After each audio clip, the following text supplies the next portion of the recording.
Hey tubers, welcome back for another adventure. I want to put in a little time on this Ski Doo Citation 3500. Now, it's relatively warm today. Sorry about the wind if you guys are picking up on that. And it's got two major problems. One of them related to the fact it hasn't been out in a long time, and the other one, right, if you're out in the middle of the buckwheat somewhere, a mile or so from home, you don't want to be like counting on this and then not having it work for you. So to get to the recoil, it looks like I need to take this cover off. But before I can take that cover off, I got to take this metal shield off. And quite honestly, it looks like that's held on by the head bolts. I really hate doing it, but that shield should come off for two different reasons. Reason number one is to get the bottom shield off. Reason number two is to make sure my mice friends didn't build a whole network in there such that the engine will not be cooled once it's started. So, like it or not, I have to do it. There are 4 bolts that do it, that remove it. I'll give it a little spray and we'll see what happens. I set the camera up in the holder so you guys like to watch me work.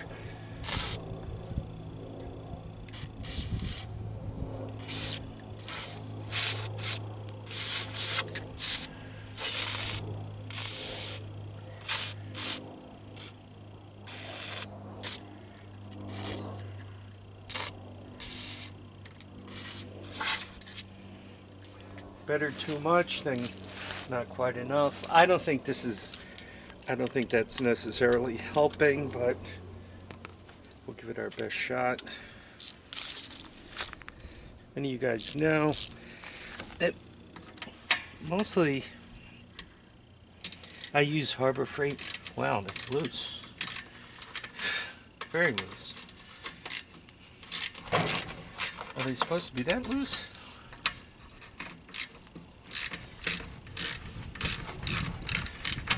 Wow. Well, I'll keep spinning them off and I'll turn this back on when we get it loose. So those 4 bolts are out. And I mean, this is metal. No, is it? No, it's plastic. And it looks like the head bolts going deeper, so that's not going to be a problem. Now it's just a matter of taking off the bolts necessary to get the shroud loose. Because we got to get this recoil working.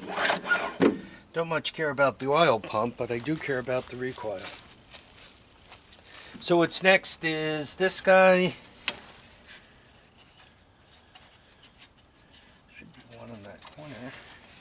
This guy, and whatever else I find floating around.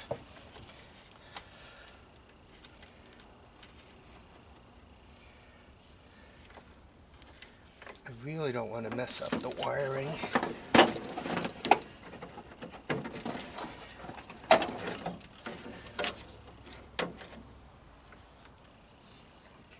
that should be far enough out of the way.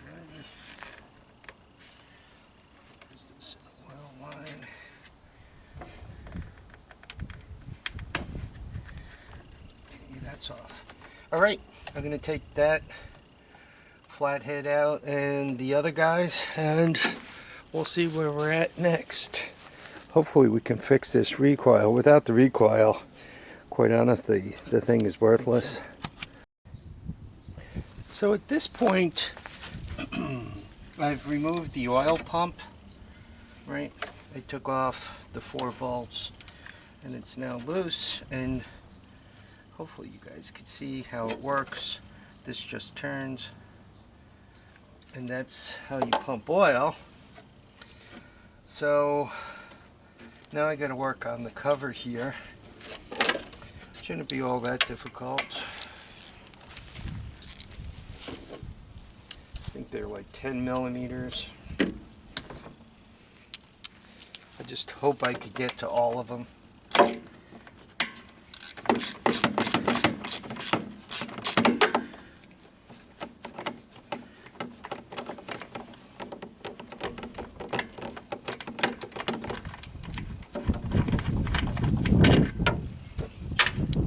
Now my plan for this thing, I'm not positive, but I'm beginning to think, I mean, this thing is going to be a home sled, the other one too. They're never going to leave the property here. I'm not going to register them.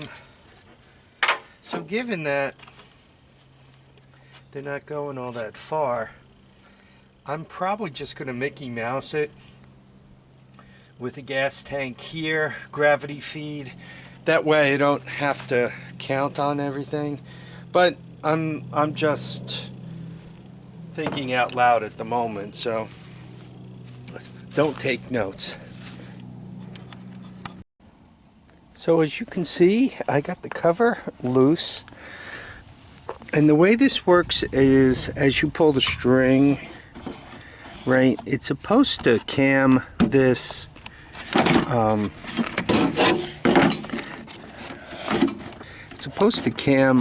out. See the way it pushes out, right? This is supposed to push outward, which would grab dogs in here. So and it does have a little hook on it, so one could put a rope starter on here. Now, I took a look on eBay, and it appears as if these parts are available. I think the problem with them is, quite honestly, they're just worn, and they only cost about 20 bucks. So I think to continue with our exploration today, I'm going to go with the, wrap the rope around it to start it. Right? I think I could get everything far enough out of the way where nothing's going to get ground up. So I think I'm going to rope start it. So that means the next thing we got to fool around with is the carburetor. And about that, it looks like somebody's already been playing here, right? This is already loose. So it's a matter of taking this off, getting the fuel line off and the oil line off, right? This should slide right off. And you want to keep it up high so it doesn't siphon and empty itself. When I go to start it, I'm going to start it on premix, so I got to plug that hole up. If not, I got a vacuum leak. I'm just going to undo that Phillips head and the carb and this gas line. It looks like the carburetor should come right off, and then we'll break it open and do a rebuild on it. It's made by, looks like MIC. See it down here? I think that's what it says. So yeah, let me get it loose. Once again, Phillips head, gas line off. This should pop right out, and we'll see what it looks like. So here we are. Hopefully you guys can see some of this. Let's get the bowl off the carburetor without breaking anything important. So I'm not thinking these are supposed to be stuck, right? These are supposed to move somehow, aren't they? I mean, that's glued down pretty good. So is this guy. Oh wait, no, they float. Okay, I see how they work, right? You guys see? They float on the bars, and they both seem to be working. As a matter of fact, the carburetor really looks pretty clean. So I think I'm just going to blast it out quick, make sure that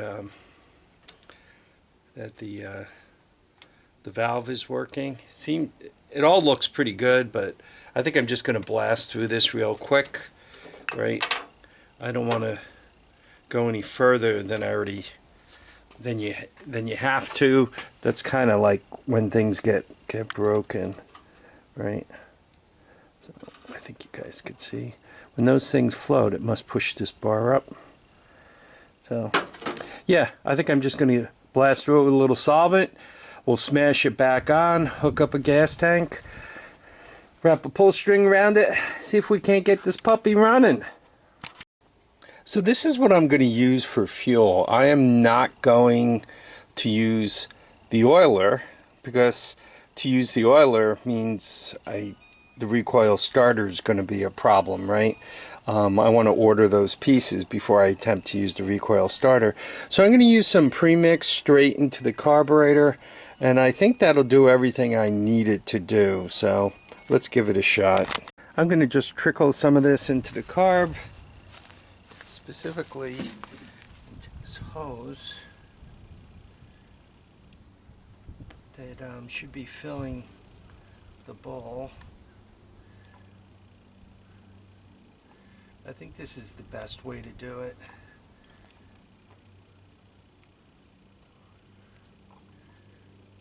You know, I got to tell you, it's really pretty easy to work on these 2 cycles, particularly. I imagine if you start getting into the water cooled and everything else. Also, give it a little shot in there. Now what I did is I cut this off of a Briggs & Stratton lawnmower. I guess they set this up so if you're out in the wild and you got to get home, that you could take the recoil off, get your engine running, and limp it home. Without the fan trowel on there, I'm not thinking it's going to be cooling all that well. And there's no way of really taking the recoil and getting it out of the way. The other thing you're not going to have with the fan shroud off, you're not going to have your oil injection.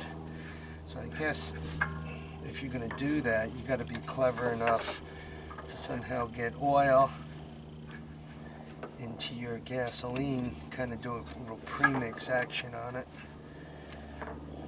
Now, I hope 40-to-1 is enough, though I'm only going to start it for a couple of seconds here. Well, I'm going to start and let it run the bowl out, however long that takes.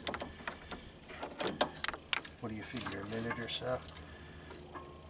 So there we are. You guys ready? I had one time where one of these came around, got torn off, came back, hit me in the forehead, put me down. I ended up sitting on my butt, rubbing my head, wondering what the hell hit me.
So it runs.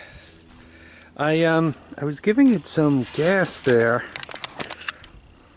and the torque converter was kind of engaging, and this was turning, might be hot, this was turning just a little bit, but it seemed to, I guess maybe I want to check the track to make sure the track isn't seized, because it and there's the transmission there, and somehow from this transmission it's got to drive the track, but I got to make sure I'm not seized. In the meantime, for the $150, it appears as if I got a good motor, right? I can't complain about that. Now, what's next for this? I really can't go too much further now, because I want to get the parts for the recoil. I do want it to start right properly. This primer, I'm not sure about this, because it looks like it only pushes oil, or maybe when you, nah, it looks like it right, it just pushes oil. This is an oil injection, so I don't know, maybe you give it a squirt of oil and that jacks your compression up a little bit, which pulls a little harder on the carburetor, which helps it start. I don't know. I don't see a choke. There's no separate, right? There's no choke lever, loose choke, choke cable, electric choke, you know. So I'm not, maybe it doesn't need a choke. I know 2 cycles spark really hot.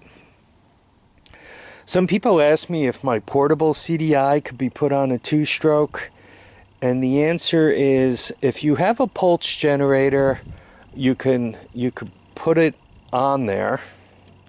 I recommend using the DC one. That way you're not, you don't have to worry about hooking up to some coil or something. But if you have a pulse generator, it will probably work, but you might be RPM limited, right? Most 2 cycles, you can wind them up pretty tight, you know, 10,000 RPM. Most 4 cycles, 5,000 RPM run me out. I'm sure I'm going to get a comment, you know, I could get 15,000 out of my sled or something. Yeah, that might be true. And somebody might also hit me with the, I could get 7,500 out of my 4-stroke. And I'm sure that's probably true, but you got to figure that that the my CDI box might not be able to keep up with how high a 2-stroke revs. So you might lose spark at crazy high RPM, but you know, for just getting started and getting moving, it should work. If you have a pulse generator, right? You need something to trigger it. If you have something to trigger it, if the answer is yes, it should work. But by the way, this really is a pleasure to work on. This little spring thing that you just move back and that comes right out. I mean, I actually like this thing. You know, I'm going to figure out why the track appears to be seized. Probably just needs to be lubricated up from sitting on the ground. I'm basically going to cover up the carburetor good so my furry friends don't get in there. I'm going to order some parts, and hopefully next time you see this thing, we'll get some snow and I'll actually have something to ride. If anybody's wondering about the other one, it has 2 carburetors, but I'm probably going to do something similar to this with that also. I've read a bunch of articles about the 583, that Rotex 583, and it appears as if it's kind of common that it floods itself to the point where it actually fills the expansion chamber with fuel. And a way of limiting that, right, if you have this tiny little gas tank on top that you turn off for sure, right, it can't get to the point where it self-siphons or whatever the heck it's doing and completely polluting itself with gas. I mean, it's literally drowning itself with gas. So I'm gonna also put some time in on that. Anyway, I considered today a huge success, right?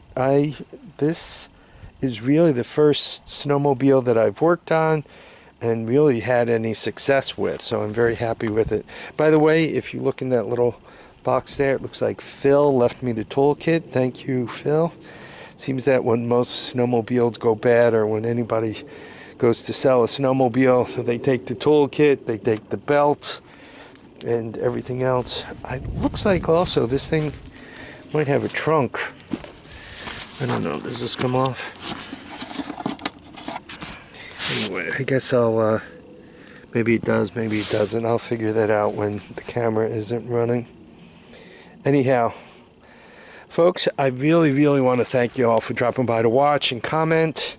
I thank everybody who has subscribed. Please do subscribe. Please comment. I do enjoy your comments. I have limited time for responding to them, but I really do enjoy the comments.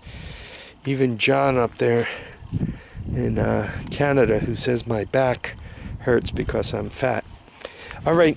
Anyway, folks, once again, feet down, heads up, and get out and enjoy all your days. You don't know how many you're going to get, so get out and have fun. Bye now.